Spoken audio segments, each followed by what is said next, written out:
Oke ya, pertemuan kemarin kita sudah membahas bersama-sama ya tentang relatif supply dan relatif demand. Tapi yang kita pelajari itu hanya masih bersangkutan di konsep autarki. Autarki itu artinya belum ada threat di situ, belum ada threat antar negara. Nah, di sini saya ingin sedikit review ya, bahwasanya eh, jika kita ingin mengetahui ya apa itu relatif supply dan relatif demand, sebenarnya relatif supply dan relatif demand itu menjelaskan tentang hubungan antara Q, quantity, dan price, tapi yang divariasikan oleh dua komoditas. Mungkin kawan-kawan pernah kan dulu eh, mempelajari tentang supply dan demand. Nah, jadi kan gitu.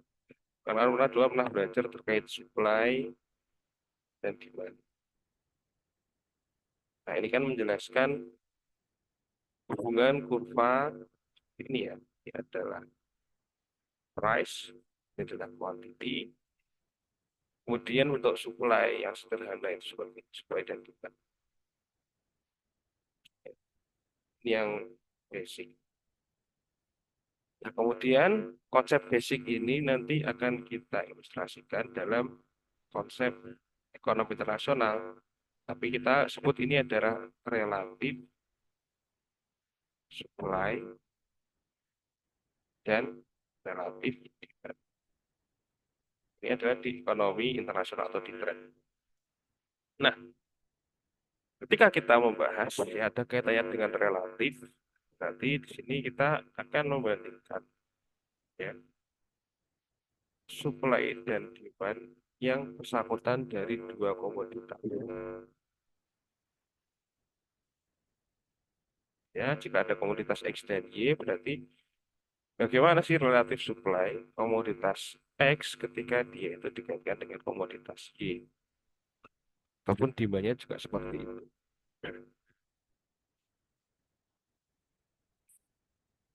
Ya, nah ketika kita coba kaitkan ya, dengan kurva supply demand, dia akan membentuk pola sumbu X dan Y itu yang sama. Ya. Pola sumbu X dan Y pada kurva relatif supply dan relatif demand itu sama.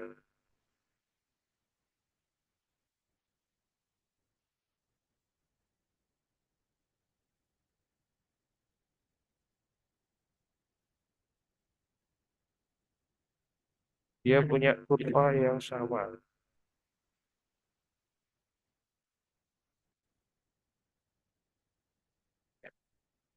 Ini tetap P, ini adalah Q. Tapi di sini yang ingin kita lihat ya, di sini menjadi karena ini kita ingin menggambarkan hubungan relatif dua komoditas X dan Y ya. Dalam hal ini kita di sini akan melihat ya kurva supply demand relatif, relatif supply ya dari komoditas X. Dan relatif demandnya komoditas X. Tapi komoditas X ini nanti akan berinteraksi dengan komoditas Y. Ya. Maka di sini kita tulis ya hubungan relatif ya di sini PX ya. Di sini sama-sama price nih. Sumbu Y axis atau kurva sumbu Y-nya sama-sama price, tapi di sini adalah PX per di mana di sini menjelaskan harga X ya, yang diintegrasikan atau dipengaruhi oleh secara relatif oleh harga Y. Ya. Yang bawah juga sama.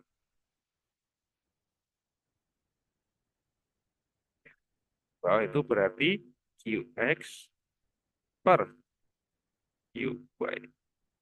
Ya, berarti di sini penjelasannya adalah QX yang diintegrasikan dengan QY. Nah, ini adalah kurva relatif supply dan demand. Saya ulangi ya. Kalau di kurva supply dan demand yang basic, ya, sumbu Y atau sumbu vertikalnya itu adalah price dan sumbu horizontalnya adalah Q. Tapi kalau kita sudah berbicara relatif supply demand, berarti di situ ada perubahan harga dan kuantiti yang dipengaruhi oleh komoditas lainnya. Artinya ada dua komoditas yang saling berinteraksi. Ya. Di sini, ya kalau kita ingin menggambarkan relatif supply dan demand dari komoditas X atau barang X, yang sebagian besar itu akan dipengaruhi atau berkorelasi secara relatif ya dengan komoditas Y atau istilah gampangnya dipengaruhi oleh komoditas Y. Jadi komoditas X ya, yang produksinya itu nanti akan dipengaruhi oleh komoditas Y. Maka kita gambarkan juga ya, relatif supply demand-nya sama. Y aksis ya atau sumbu Y atau kurva yang vertikal itu tetap adalah P atau price ya. Dan X aksis atau sumbu X atau horizontal itu tetap key quantity. Tapi karena ini menjelaskan tentang konsep relatif, hubungan relatif antara X dan Y, maka di sini kita tulis harga X, tapi harga X ya yang dipengaruhi oleh harga Y atau PX per PY ya. Kemudian yang bawah itu juga sama ya. Jadi ada konsepnya adalah Q, nah, ini QX, karena ini relatif berarti QX per QY. Nah, ini adalah bentuk dari sumbu-sumbu di kurva supply demand relatif. Nah, di sini ya si supply demand itu ya nanti dia akan lagi-lagi ya ini karena relatifnya itu adalah X ya atau kurvanya itu adalah kurva X, kurva relatif X ya berarti di sini supply dan demand-nya itu juga adalah komoditas X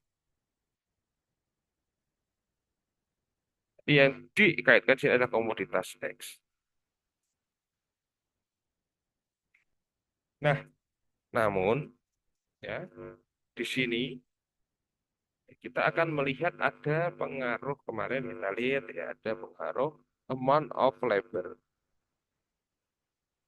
Amount of labor di X per amount of labor di Y. Ini kan menggambarkan kemarin kita sudah jelaskan ini menggambarkan productivity.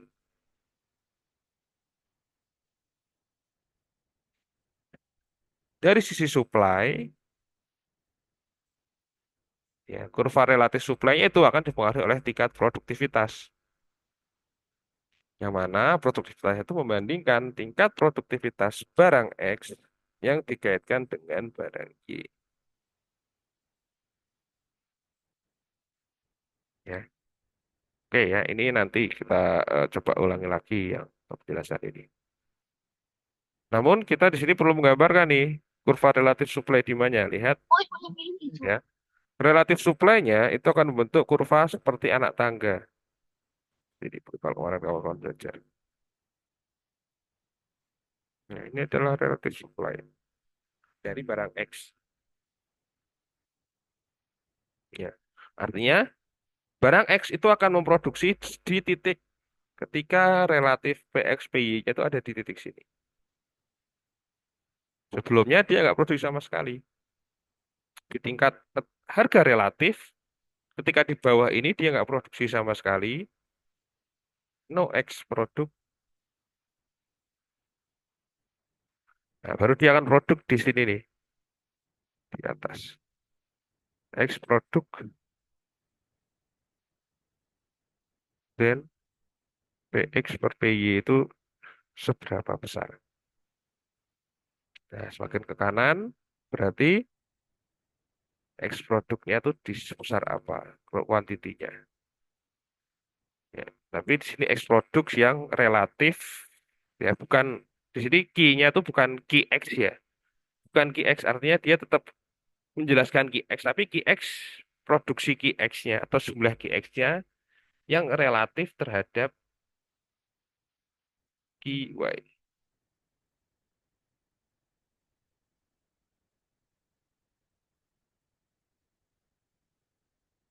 Ya. Jadi ini adalah kurva supply, saya ulangi ya. Dari relatif supply dan demand, ya, itu akan menghasilkan kurva supply dan demand, dan ini bisa spidol. Ya. Kurva supply dan demandnya itu yang ini.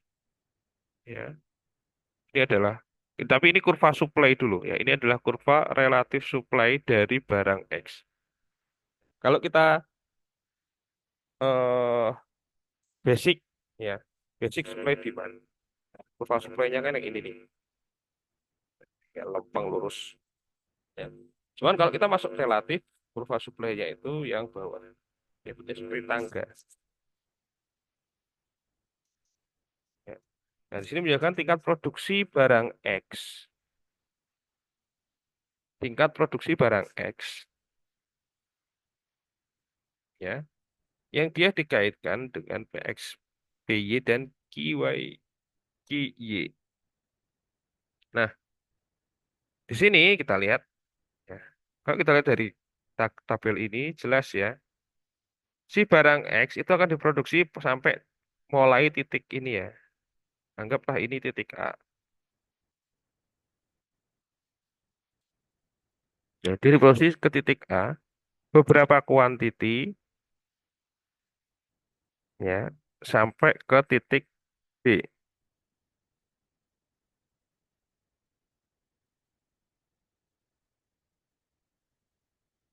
ya. Kemudian di titik B ini ya dia akan menaik lagi ya. Dia kurvanya itu akan naik. Ya, artinya dia demandnya tetap tapi harga relatifnya itu akan naik. Ini adalah titik C. Ya, titik A itu start to produce X. Ya, sampai kuantiti tertentu, kuantiti relatif tapi ini ya sampai ke batas di sini ya. Di sini berarti start no produce Y. Ya, di titik B ini nggak ada produksi Y. Nah, di titik C, di sini only produce X. Ya, di titik D sini no produce X. Ya, jadi kurvanya, saya ulangi ya, jadi kurvanya tangga seperti ini. Ya, dia akan memulai produksi di titik A, yaitu adalah mulai produksi barang komoditas X. Ya, lagi-lagi permulaan komoditas harga X itu ya dimulai ketika terjadi perubahan harga relatif PX PY-nya di kondisi tertentu. Ya, jadi dia nggak produksi di tingkat harga berapapun, tapi dia produksi tingkat harga tertentu. Dia akan produksi terus, ya, akan terus sampai ke titik B. Kuantitinya kalau titik B. Di titik B ini ya akan mulai harga relatif PXPY-nya itu mulai naik. Ya, anggap di sini nol, ya, kemudian anggap di sini setengah. Ya. Jadi dia PXPY setengah itu mulai produksi.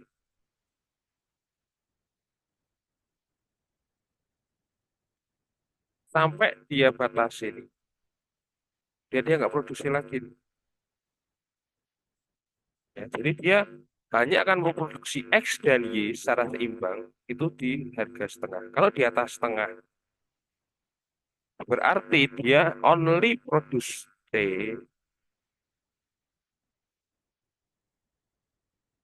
X, sorry, kan produce X. Kalau di bawah berarti only produce B. Dia hanya akan produksi both of X and Y itu ketika harga BXB yang kalau contoh sini adalah setengah.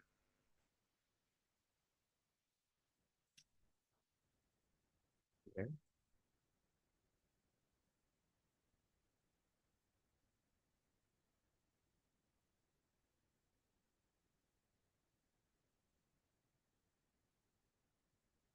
Saya kira seperti itu ya, daerah bisa dipahami. Ini akan saya refresh pertemuan yang kemarin.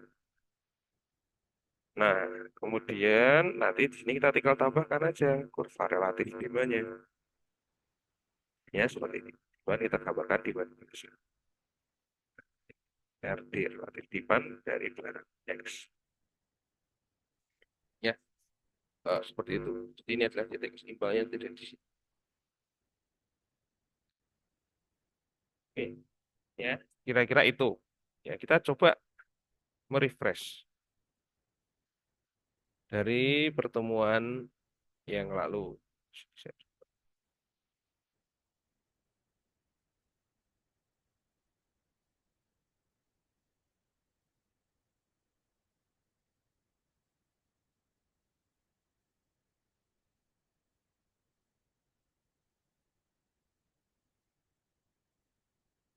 Saya akan merefresh dari pertemuan yang lalu.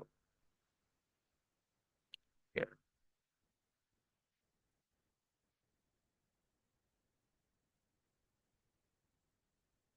Oke, kita mulai dari sini. Ya, kita akan mulai dari relative supply. Ya. Relative supply itu menjelaskan ketika opportunity cost key yang divariasikan dengan harga relatif. Ya.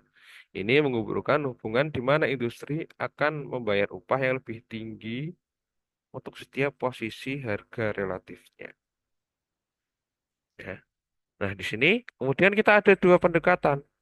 Ya, karena ini berkaitan dengan harga relatif dan kuantiti relatif. Ya. Kita akan menggunakan indikator harga. Sini. Ya. Oke, kita akan menggunakan indikator harga. Jadi yang dipakai adalah indikator harga. Ya. Harga itu adalah AL dikali dengan W atau upah. Ya. Jadi harga itu menjelaskan tentang satu L itu ingat ya, amount of labor, satu komoditas itu diproduksi oleh berapa labor dikali dengan upahnya. Ya, anggap kaos di sini. Ya. Kaos itu satu kaos, ya, satu orang itu sehari bisa memproduksi tiga kaos. Berarti satu kaos dalam sehari itu diproduksi oleh satu per tiga orang. Ketika upah orang tersebut adalah 30, misalkan 30.000 per hari, ya berarti harga kaos itu berapa? Tinggal kalikan aja. AL dikali dengan W. AL-nya adalah sepertiga, W-nya adalah 30. Maka harga per kaos itu adalah 10. Ya, jadi make sense ya dalam penjelasan ini. Atau kalau kita ingin contoh yang lain misalkan mobil, ya. Mobil itu satu mobil, ya anggap satu mobil sehari untuk membuat satu mobil itu butuh 10 orang. Ya. Upah per orang itu anggaplah 100.000 per hari. Berarti P mobil, tinggal kali aja AL mobil dikali dengan W mobil. AL-nya adalah 10, upahnya 100. Berarti harga mobil itu adalah 1.000. Nah, saya kira di sini make sense. Ya. Oke, kemudian kita lihat di sini. Ya. Persamaan ini P sama dengan AL W itu bisa kita rubah ya persamaannya. Ini kalau kita pindah ke kiri, kita ingin melihat eh, W-nya itu berapa. Ya, jadi kan ini kita pindah ke kiri, W-nya kita pindah ke kanan. Nah, jadi 1 per W sama dengan AL 1 per P. Ya.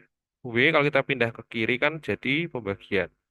P kalau kita pindah ke kanan jadi pembagian. Nah ini tinggal kita inverse. Kita inverse menjadi W sama dengan 1 per AL kali P. Atau P per AL itu adalah tingkat upah. Ya, jadi bentuk PW kalau di sini sama dengan ALW dikali dengan upah W. Itu kalau kita transformasikan, W-nya kita pindah ke kiri, P-nya ke kanan jadi seperti ini.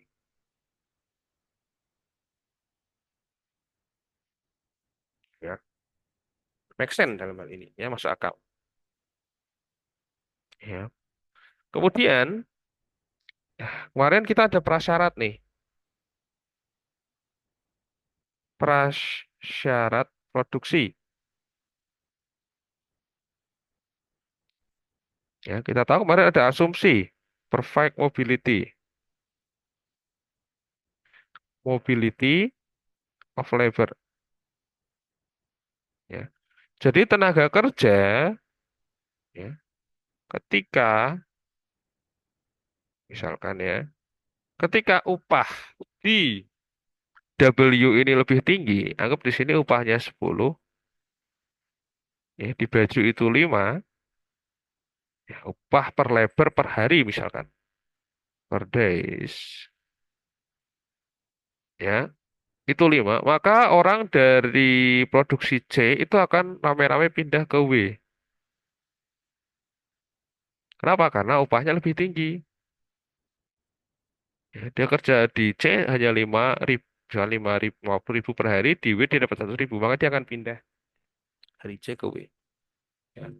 Tapi jangan ditanya di sini kan dia skillnya nggak ada untuk produksi gandum. Ya ada, ini dianggap ini semua faktor produksinya sama, orangnya homogen. Ya, artinya orang di C dan W itu bisa saling switch. Jadi ada perfect mobility di situ. Ya. Dan jangan ditanya juga ini tenaga kerja, misalkan labor, orang kerja kok pindah-pindah sesuka hatinya, misalkan kan, misalkan kalau pekerja sekarang kan kita melihat para kerja tuh punya kontrak misalkan ya. Jadi kalau pindah susah, apalagi pindah ke industri yang itu menjadi kompetitifnya, kompetitornya itu kan juga sulit. Enggak ya, ini kita nggak nganggap di sini adalah semua kerja, bisa jadi mereka adalah apa self employment ya, atau dia adalah pekerja individu ya, atau kemitraan basisnya ya, atau dia adalah pengusaha mandiri ya, artinya dia ada mobilitas nih ya, misalkan dia semula kerja atau dia pengusaha C baju, dia pasti akan berpindah ke menjadi pengusaha gandum. Kalau upah di gandum lebih tinggi. Atau kalau dia pekerja juga yang semula dia kerja di baju, dia pindah ke gandum. Ya, itu hak mobility. Ya, maka di sini ada prasyarat. Ya, itu WW itu harus sama dengan WC. Ya, ini adalah syarat. Nah, W atau upah, ya tadi dijelaskan itu adalah PW per HLWI akan sama dengan PC per WC. Ya. Nah, kemudian ini bisa kita substitusi, ya. Di mana yang C isinya kita pindah ke kiri, Nah, jadi pembagi, ya nanti jadi dikali 1/PC. Nah, ini kita juga kali 1/PC di sini, maka ini kita coret. Nah, tinggal 1/ALC. Ya, jadi jadi kita balik nih ALW-nya, kita pindah ke kanan. Ya, jadi di sini semula yang 1/ALW dikali ALW, ini kita juga kali ALW. Ya, maka ini kita coret, ini kita masukkan di sini. Ya, untuk akhir dari persamaannya, ya, itu akan menjadi PW per PC sama dengan ALW per. Nah, ini untuk prasyarat keseimbangan dari produksi. Dari produksi W dan C. Ini prasyaratnya ini. Keseimbangan. Ya. W, W sama dengan WWC, ya WW sama dengan WC itu adalah harga relatif, ya atau PW per PC sama dengan kuantitas ALW dan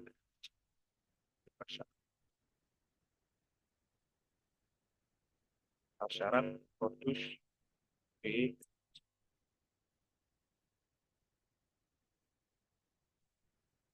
Oke, kemudian term of condition. Beberapa kondisi penyesuaian di sini. Kita lihat.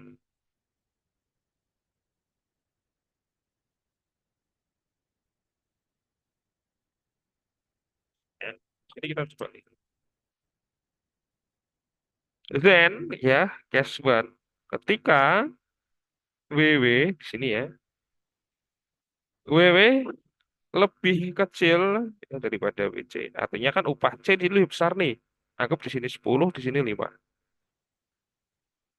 Apa yang akan terjadi? Ya, dalam perekonomian, nggak ada yang kerja di W.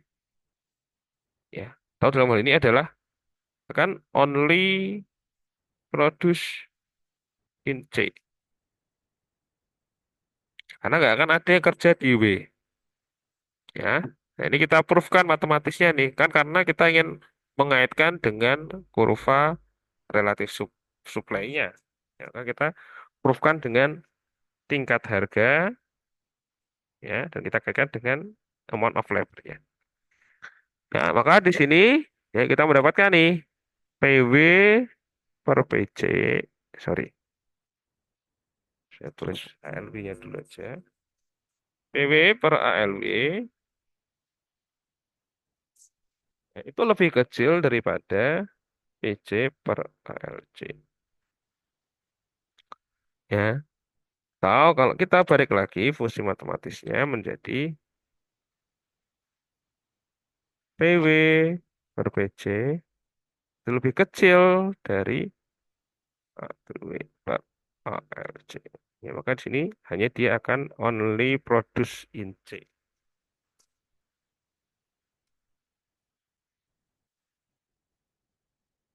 Ya, jadi dia akan only produce in C. Ya, sampai sini saya kira bisa dipahami ya. Case 2, kita lihat kebalikannya ya ketika upah di W itu lebih besar daripada upah di C. Maka apa yang terjadi? Orang nggak akan ada yang kerja di C. Ya. Jadi di sini kita akan mendapatkan kesimpulan only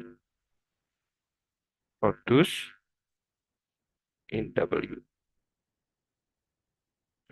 Ya, ya ketika upah di gandum lebih besar daripada upah di baju, maka di sini eskalasi logiknya adalah only produce in W. Sama kita punya proof matematis ya, di sini ya. Ini adalah sorry, ini adalah upah di W, ini adalah upah di C, dan dia ada karena lebih besar. Ya, kalau kita transformasikan lagi, dia menjadi seperti Di harga relatifnya itu akan lebih besar daripada nilai productivity.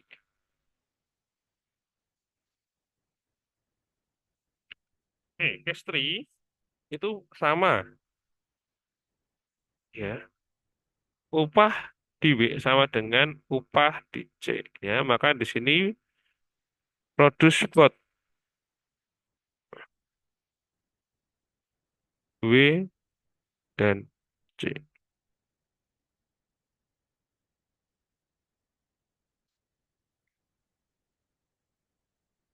ya. Di sini ya ketika upahnya sama dia produce W dan C ya. Nah, di sini apa ya? Di sini kita ingin menggambarkan ya. Ketika harga relatif, lihat case satu. Ketika harga relatif di sini, ya, lihat layar yang kiri ini. Ketika harga relatifnya itu lebih kecil ya daripada opportunity cost, ini sudah kita katakan opportunity cost ya. Kan karena dia menggambarkan produktivitas. Ya, produktivitas. Ya, artinya ketika harga relatif lebih kecil dari tingkat relatif produksinya atau opportunity cost dari produksinya, produksi W, ya, maka ya, dia akan only memproduksi C. Ini kita lihat. Ini karena di sini adalah yang atas adalah PW. Kita lihat di sini ya, sorry. Ini karena yang di atas adalah PW, bawahnya PC, berarti ini nanti kita akan menjelaskan relative supply of W. Ya, jadi kita menggambarkan relative supply of barang W.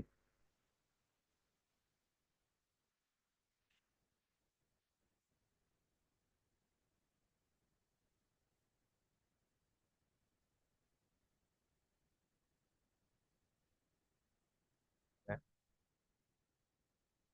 Nanti kalau ada soal misalkan dibalik, jelaskan relative supply dari barang C. Jadi kalian harus memproof matematis ini, jadi hasilnya itu harus PC per PW.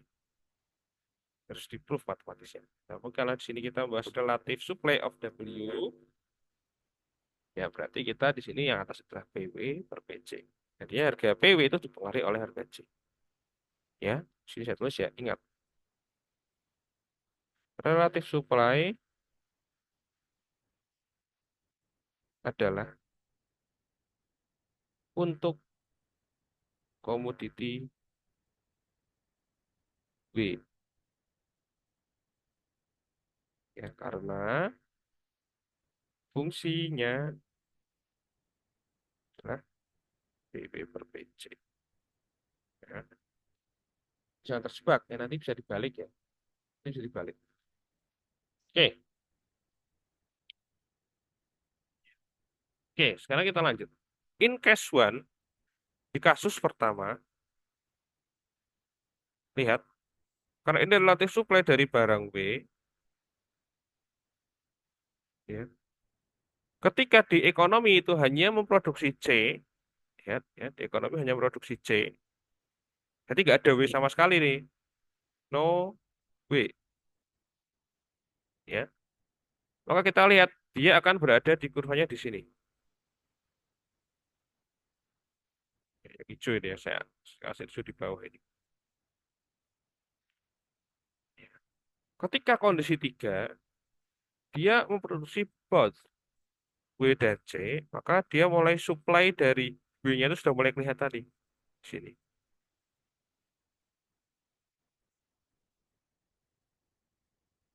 Ya, ini adalah case 3.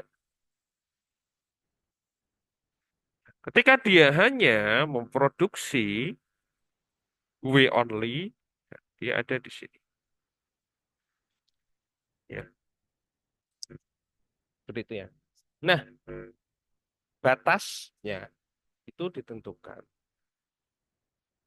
oleh ini ALW dan ALC. Nah, tadi kan kita di sini yang kita pakai indikator ALW, ALC, ALW, ALC di sini ya. Jadi ketika PW per PC-nya, kita lihat di sini. Ini adalah batas ALW per ALC ya. batas produktivitas relatifnya ada di sini nih. Kalau dia di bawah ini, PW per PC-nya di bawah ini, lebih kecil tuh artinya di bawah ya. Maka dia no produce W. Ketika sama, nilainya sama, maka dia produksi both. Ketika lebih tinggi, harga relatifnya ada lebih tinggi daripada LWLC, maka dia terserah mau produksi W itu berapa. Ya, ini adalah untuk relatif supply. Di konsep autarki ini belum ada tren di sini.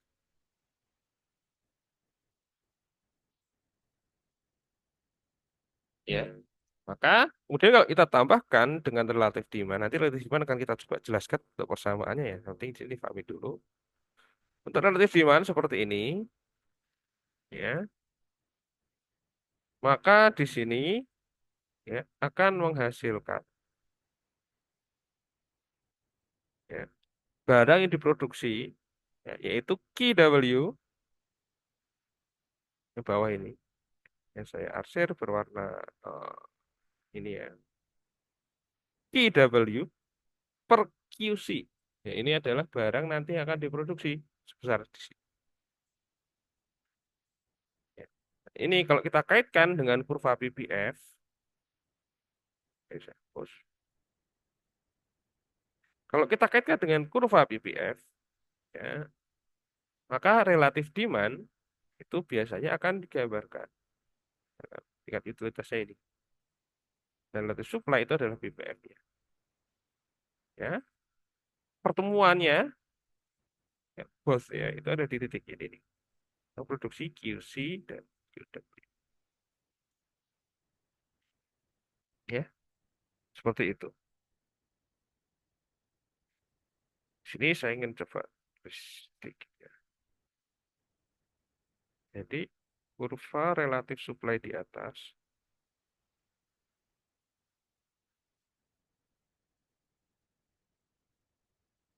adalah untuk komoditas W. Karena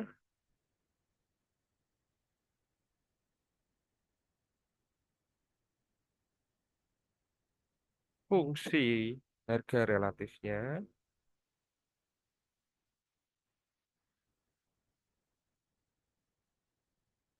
PW PJ. Ya, yang artinya harga relatif W yang dipengaruhi oleh harga C. Ya, nah, maka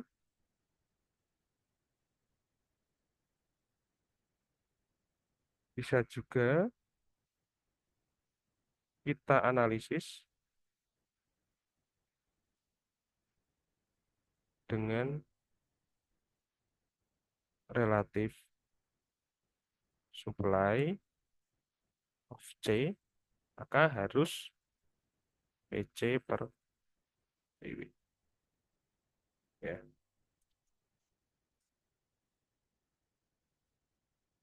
relatif supply of C, C.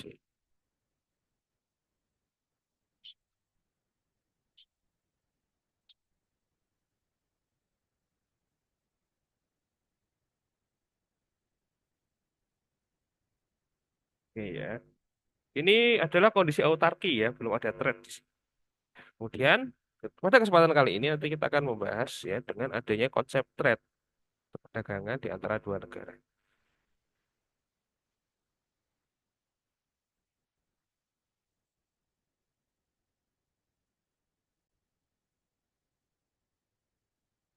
Oke, sekarang kita akan membahas ya tentang relatif supply dan demand with trade dengan adanya trade.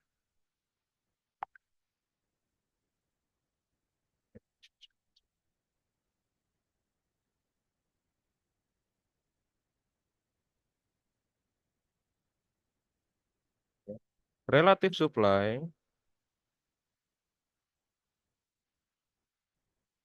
dan demand with trade.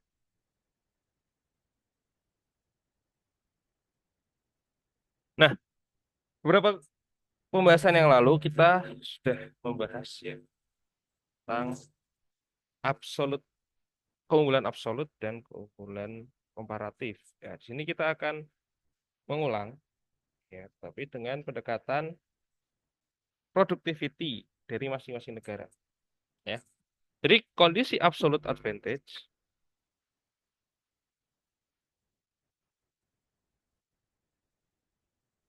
absolute advantage atau keunggulan absolut ya. Kondisi ini terjadi jika suatu negara memiliki nilai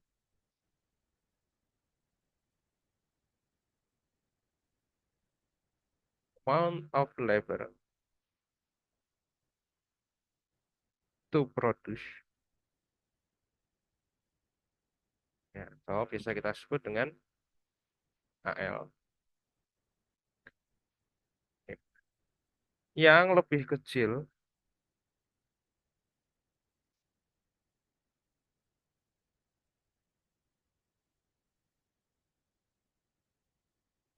dari negara lainnya.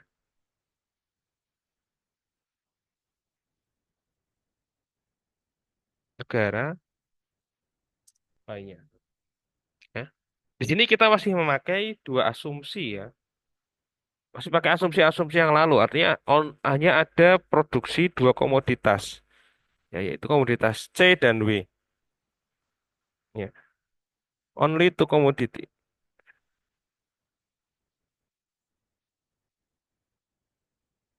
Yaitu B dan C. Ya. Jadi kondisi absolute advantage sini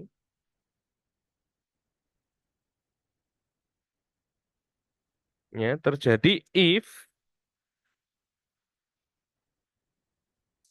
ya, ALC komoditas C ya lebih kecil daripada ALC ya tanda star ya inti artinya untuk korek ya. Sini artinya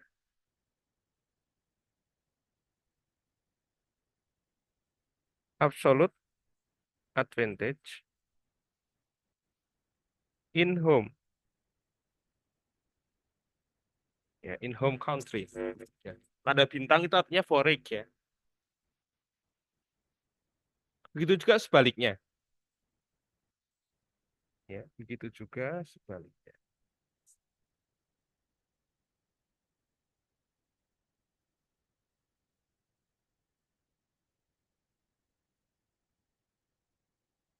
Ini in produce C ya. Atau if ALW lebih kecil daripada ALW star ya. Artinya absolute advantage in home country to produce W. Ya, begitu juga sebaliknya.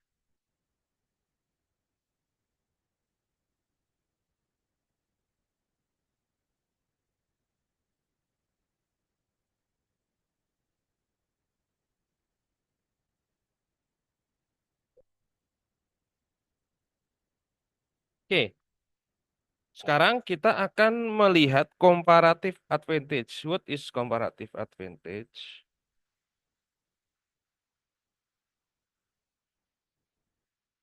Comparative advantage. Ya,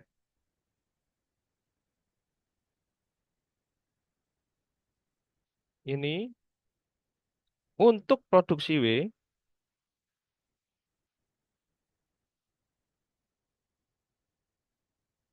in home, ya, dalam rumah, if, jika, kita lihat ALW per ALC lebih kecil dari ALW star per ALW star. Sorry, ALC bawahnya.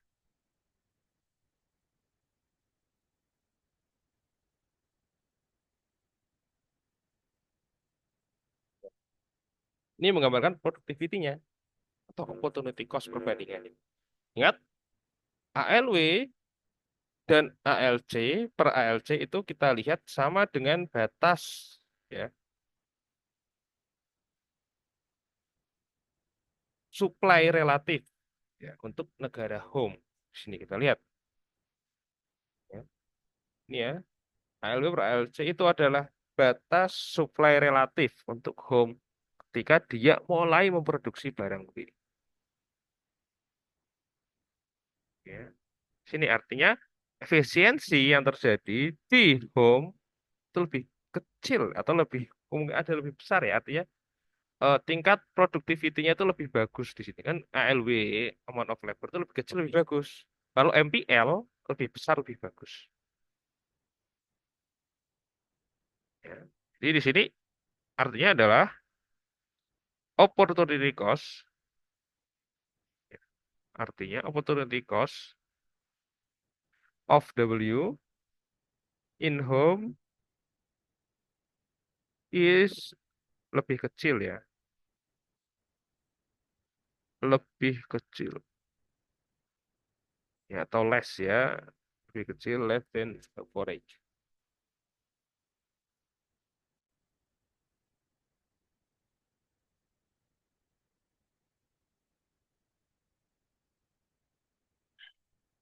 Ya,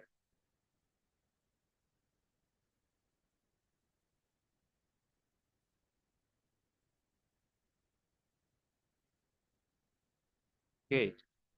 Kemudian di sini kita ingin coba, ya, mengaitkan,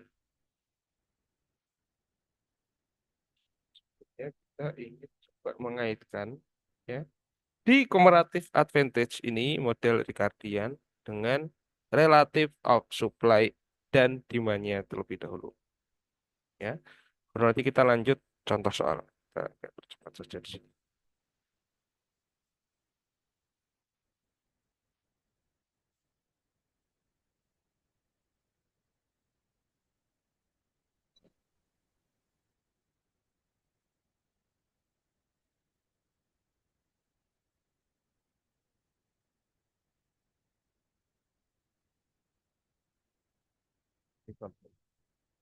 Oke, di sini kita akan mengaitkan dengan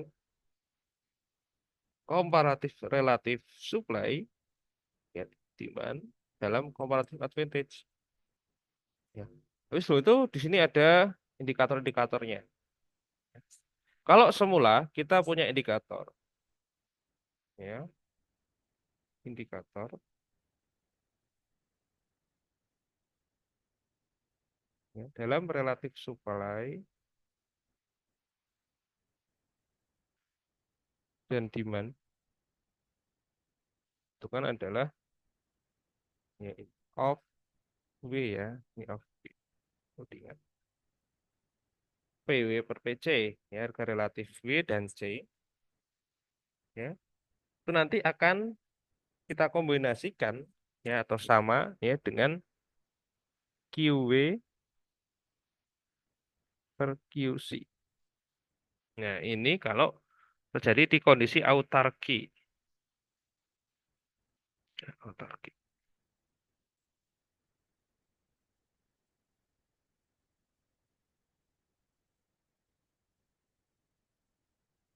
Ya. Tapi untuk kondisi yang with threat, ya, maka PW, ya, per PC-nya itu, ya, akan sama dengan QW plus QW star per QC plus QC star.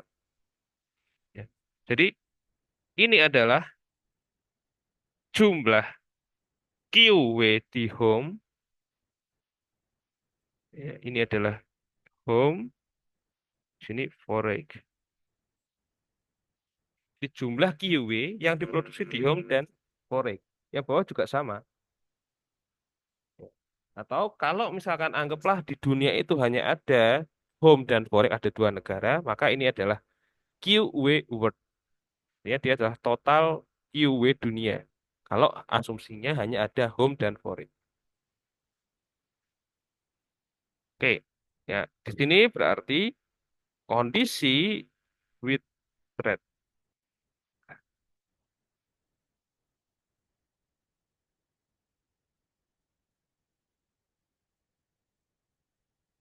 Ini adalah kondisi prasyarat untuk relatif sulit dan demand. Dan asumsi, ingat di sini ya, ada asumsi komparatif advantage-nya,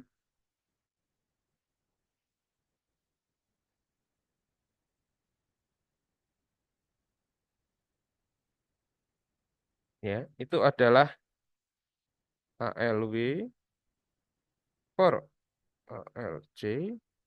Kalau home itu lebih kecil daripada ALW star per LC star. Ya, ini yang dilihat itu ini nanti. Ya, ini kalau ada asumsi komparatif advantage in home ya. Untuk W, ya, ini lihat ini adalah W yang kita lihat. Oke, coba kita masuk ke case-case-nya. Ini sama seperti tadi, sebenarnya nggak terlalu rumit.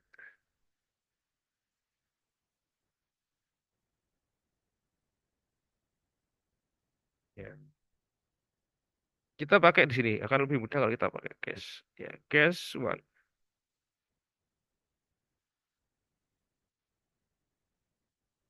Case satu.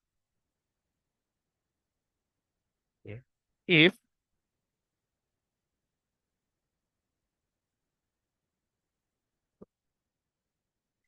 PW per PC itu lebih kecil daripada LW per ALC.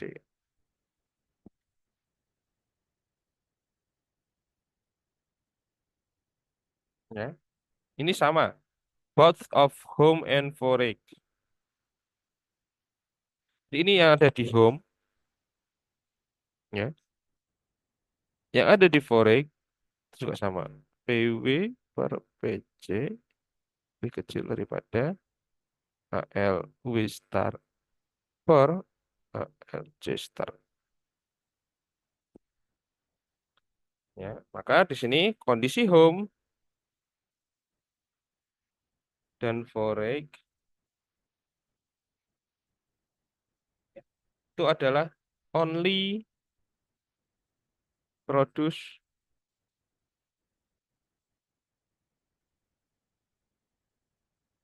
C. Itu juga sama. Only produce C. Ya. No W juga no W. Nggak ada W-nya, nggak ada yang diproduksi. Oke, kita masuk ke case 2.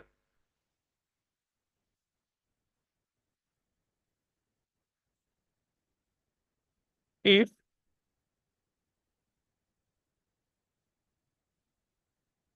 dari sini PW per PC itu sama dengan ALW per ALC. Ini in home.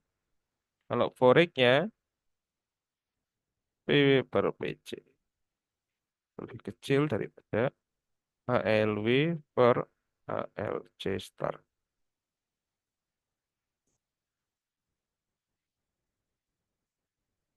Dan kalau seperti ini maka in home itu bisa memproduksi bot.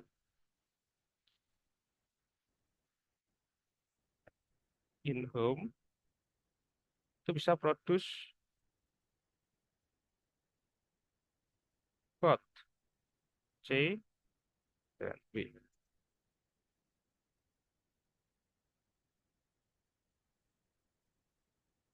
Ya. Kalau for X,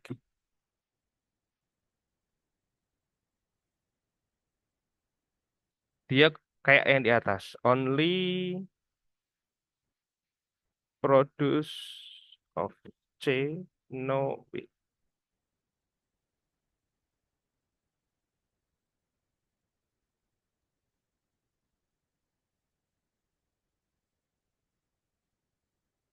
Ya.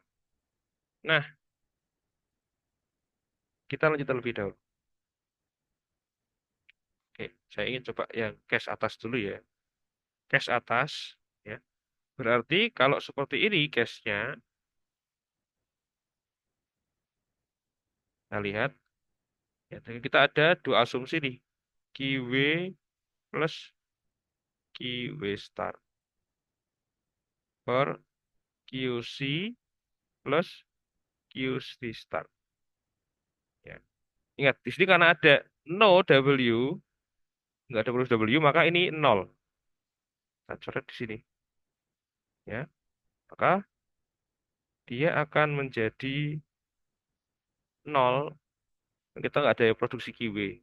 QC plus QC star. Ya. Kalau yang bawahnya,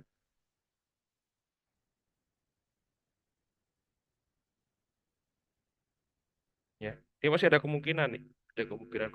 Kemungkinannya, ya, yang home itu bisa produksi QW,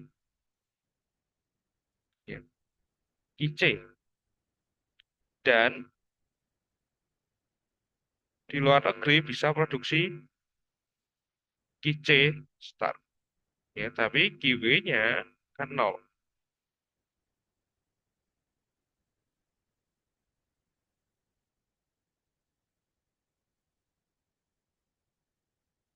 Oke, sekarang kita melihat ke case 3.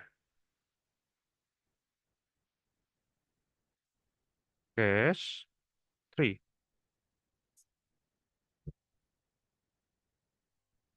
If PW per PC itu lebih besar di ALW dan ALC, dan di forex kondisinya PW per PC yang lebih kecil ALW star per ALC star.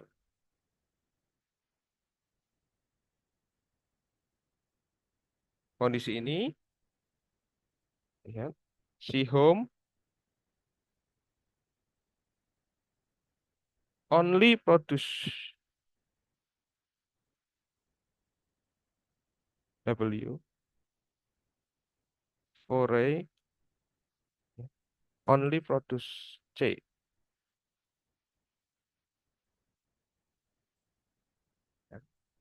Nah, ini kalau kita gambarkan kayak tadi, nah, kita lihat di sini. Ini agak penting. Ya. Maka dalam negeri dan luar negeri itu punya produk QW plus QW star per QC ditambah QC star. Ingat, di home only produce W, maka ini nggak ada produksinya.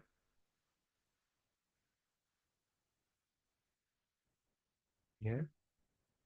Di forex only produce C, di home nggak ada produk C. Kita coret. Berarti nanti dia akan menjadi bentuknya adalah QW per QC star. Ya. Nah, kondisi ini ya dalam ekonomi internasional ya disebut dengan perfect comparative advantage. Kenapa? Ya, karena si home itu fokus di produksi W, ya, dan forex fokus di produksi C. perfect comparative advantage.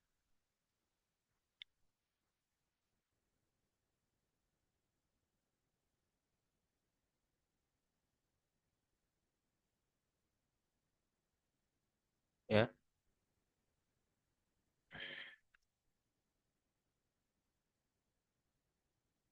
Oke, sekarang kita masuk ke case 4.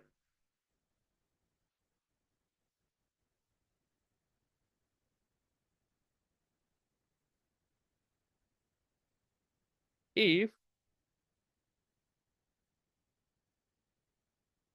PW per PC dia lebih besar daripada ALW dan ALC, ya. Dan PWPC-nya yang luar negeri itu sama dengan ALW start per ALC start, ya. Maka in home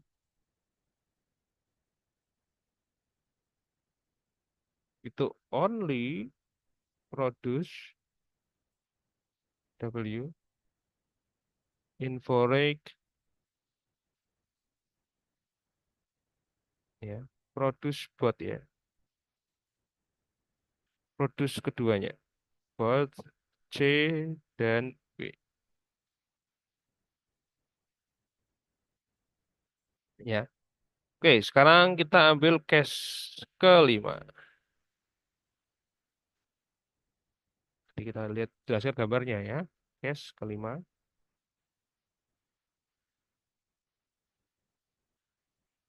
ya. If, ya, PW per PC itu lebih besar daripada ALW per ALC,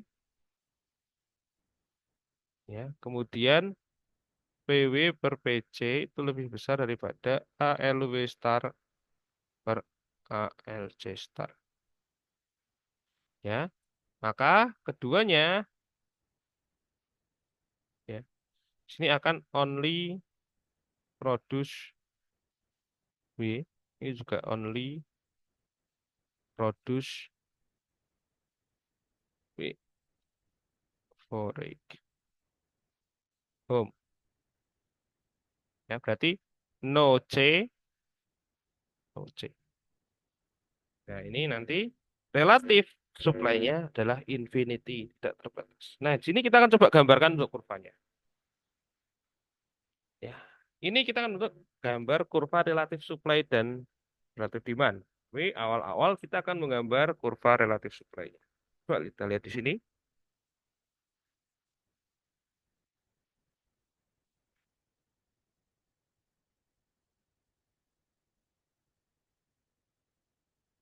Ya, ini adalah kurva relatifnya. Dia di sini masih tetap, yaitu PW per PC. Di sini IW plus IW star, ya, bagi dengan IUC plus IUC star. Ya, kita lihat di sini. Kondisi awal case 1 itu akan terjadi di titik ini.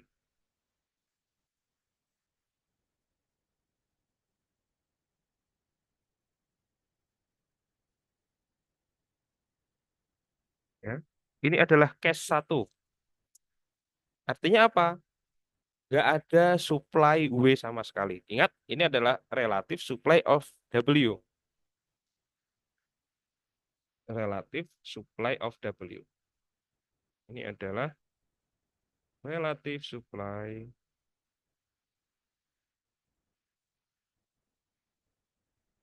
of W.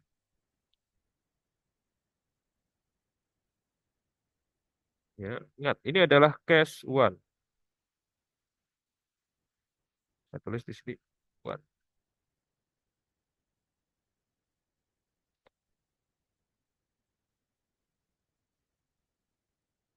Ya. Kemudian ada W yang mulai produksi nih, case 2. W-nya kan mulai produksi nih.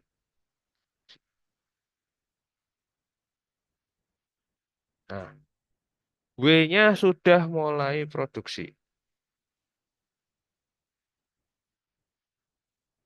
Ya. Tapi di sini ada syaratnya. Di sini adalah garis ALW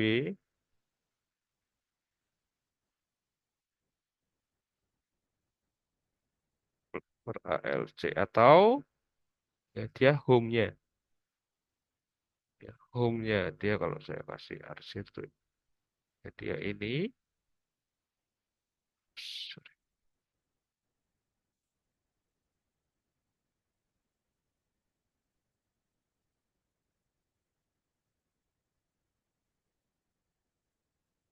Nah, ya, batasnya tuh di sini. Ya, ini adalah cache. Saya tulis.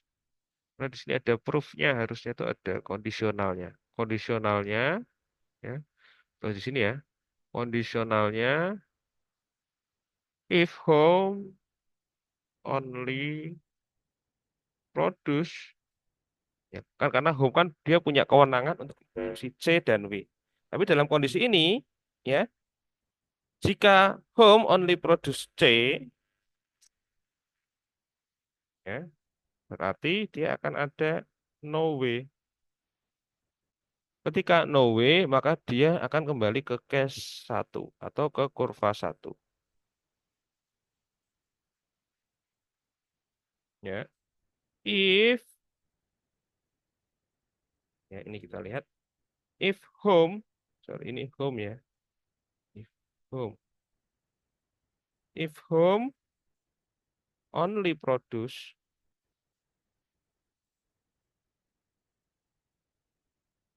ya dia produce W atau no way, maka di sini perfect comparative advantage. Ya, tapi kalau dia masih produce both C dan W, ya maka dia ini, ya, saya tulis di sini dua.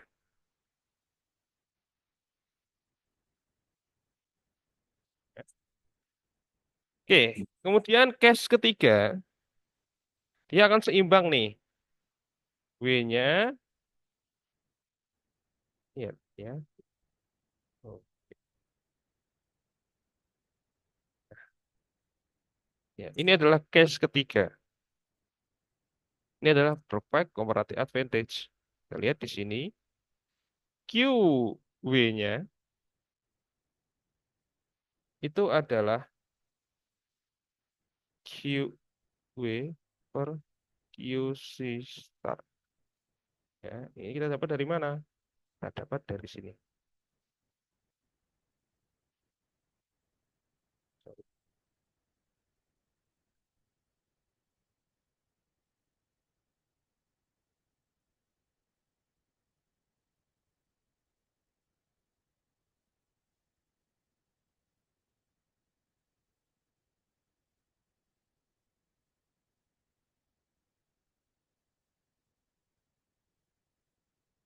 Ya, dia kita dapatkan dari sini.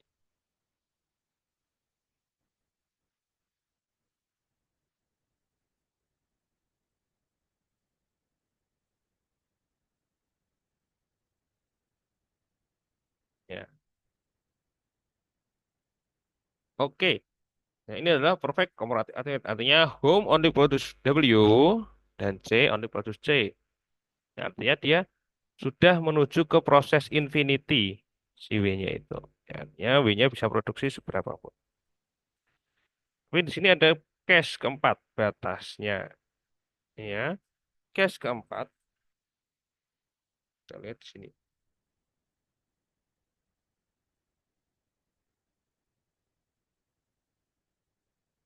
Nah, ini terjadi ketika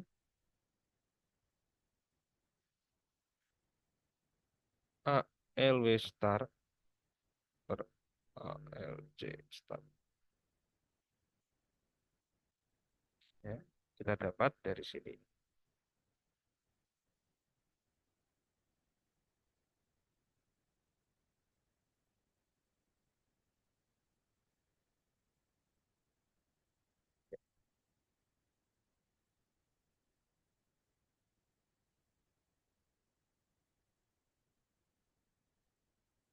Ya,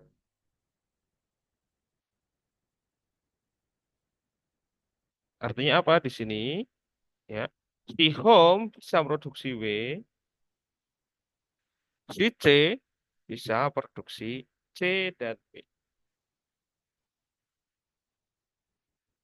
Ya, ini adalah case keempat. Kita tulis di sini, ini adalah case keempat.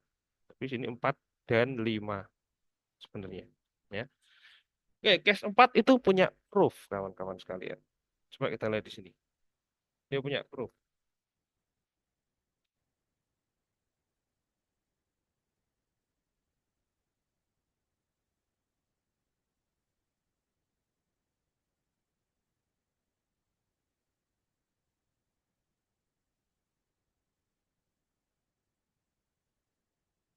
Dia punya proof.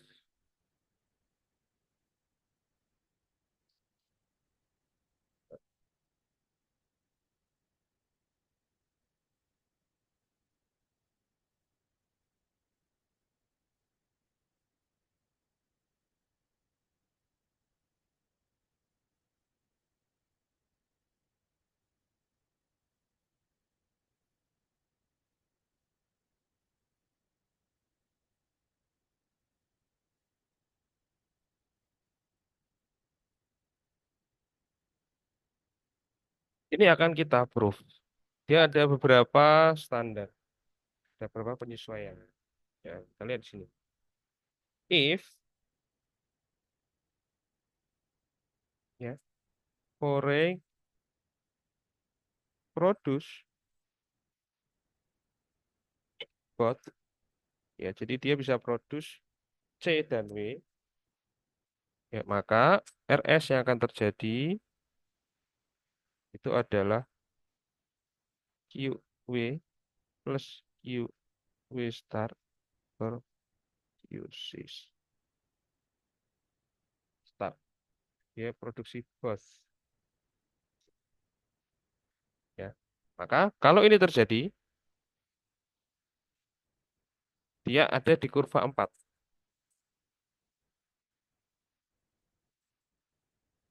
Atau sebenarnya dia berada di titik sini, ya. Saya tulis sini titik, titik D lah ya, titik D.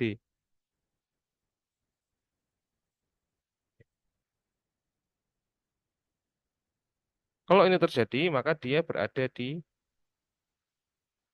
titik D. Mentok kurva deminya ditutup, gitu. Nggak lanjut lagi kemana-mana. Oke, kemudian if Forex produce only C, ya, maka kan dia yang terjadi RS-nya itu kan QW per QC star. Ya, maka dia akan kurvanya itu adalah kurva case 3. Ya. Jika if Forex produce only W, nah, maka di sini kita lihat relatif supply-nya itu adalah QW, ya, dia bisa produksi W kan home and forex, ya, plus QW star per QC-nya 0, ya, QC-nya atau QC star-nya 0 kan nggak ada yang produksi sama sekali di sini. Ini kita tulis 0. Maka kurvanya itu akan membentuk kurva infinity. Infinity. Ya, infinity itu yang paling atas.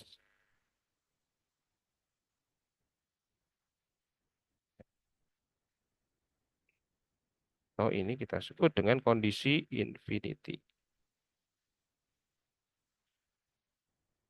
Ya, dia terus sampai berapapun.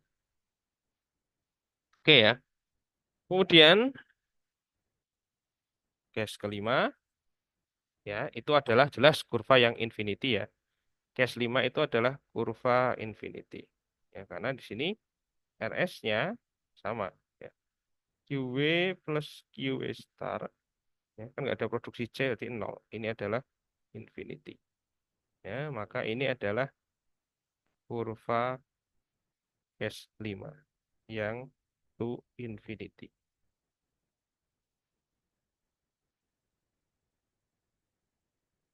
Ya, bisa ulangi ya. Ini adalah kurva relatif supply. Ini masih relatif supply dari W. Ya, case 1, ya itu kondisinya yang ini. Ya, dia belum ada supply sama sekali di W. Maka dia nol. Ya, ketika sudah ada yang produksi, ya, yaitu eh, home country yang bisa produksi C dan W, maka dia mulai berjalan. Ya, tapi si home country itu punya opsi. Ya, opsi pertama, kalau dia produksi ke C, maka nggak ada W. Ya, case satu balik ke case satu sini. Jadi kalau dia only produce W, maka di sini menjadi perfect comparative advantage. Tapi kalau dia masih both of C dan W, ya kurvanya adalah kurva 2. Ya. Kemudian kurva nomor 3 itu batasnya sampai ALW per ALC itu ada yang nilainya keluar. Ya, kalau ini kan PW-nya lebih kecil. Lebih kecil itu berarti di bawah ya. Lebih kecil itu berarti di bawah. Kalau ini masih di bawah ALW star. Tapi sudah sama dengan ALW, ALC dalam negeri. Ya. Kemudian masuk ke kondisi berikutnya. Ya, yaitu ketika ada di antara ini. Ya, jadi PWPC-nya atau ini kita bisa tulis ulang nih di sini sebenarnya ini. Ya.